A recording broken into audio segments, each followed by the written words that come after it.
Okay, so you can follow along with what I'm doing, or you can watch if you want, and then come back and do it later. You can watch the video. You can do whatever you need to. But I'm going to go ahead and start a new sketch, okay? And when I start my truss, I'm going to start with this 2-point center rectangle.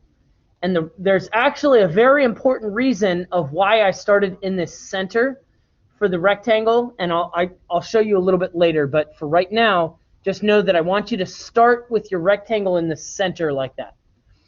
So I'm going to go 4, tab 2 to make it 4 by 2. And then what I'm going to do is I'm going to offset this in 1/4 of an inch, 0.25. Okay, that is the width of the wood. All right. Now, you may want to leave this here just for a reference. I'm going to delete these just because I want to show you these 4 different joints that I have. So you can choose when you build this, if you want to do square joints, you can do it this way, or you can do it this way. It doesn't matter.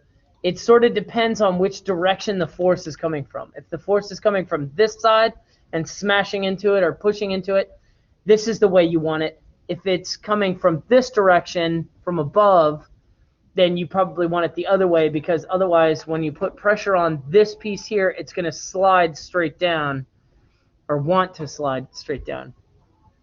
Here is the second one.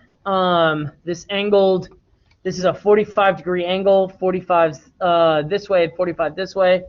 You would just cut both pieces of balsa wood at a 45-degree angle, and they would come together just like that.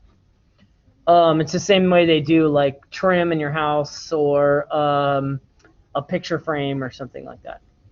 Now another one, this is pretty neat. So this distance between here and here is 0.25, so which is 1/4.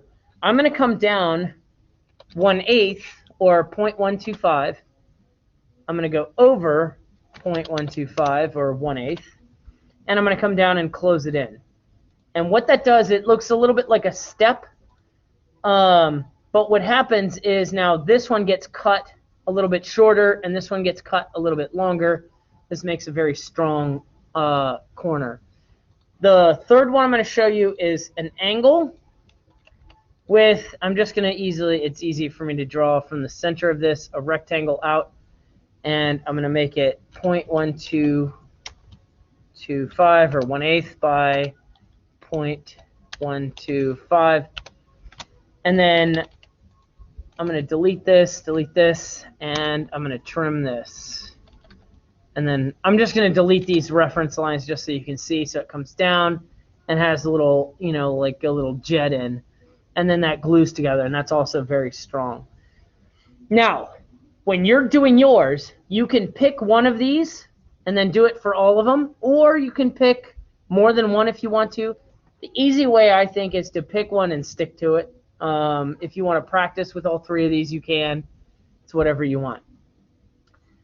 Then the last thing I'm going to do is I'm going to draw, I want my cross beams. And since I drew this in the center, I can change my rectangle to this 3-point center. And then I can use the center here. I can come out to the edges like this, and I can make this 0.25, or 1/4.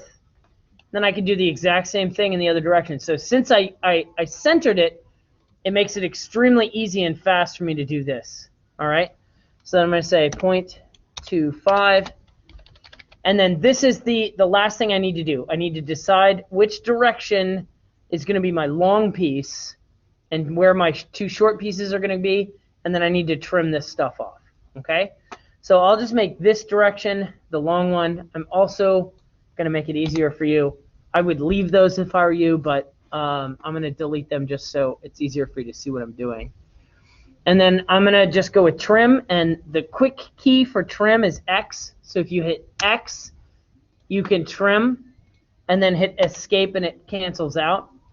So I'm going to hit X, trim this, and trim this.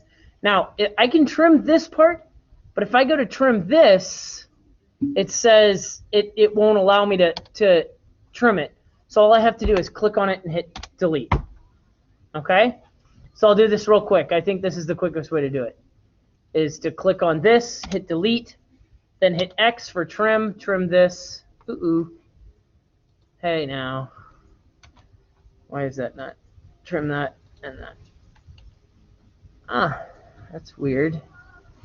Maybe what I need to do instead, it never did that before. I'm just going to delete the that.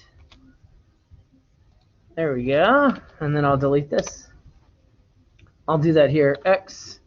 Oh, I know what happened. I need to delete this afterwards. There we go. Okay. And then the last one, I'll trim this and trim this.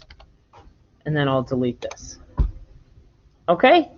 There is my finished product to get started with. Okay. This is basically step one.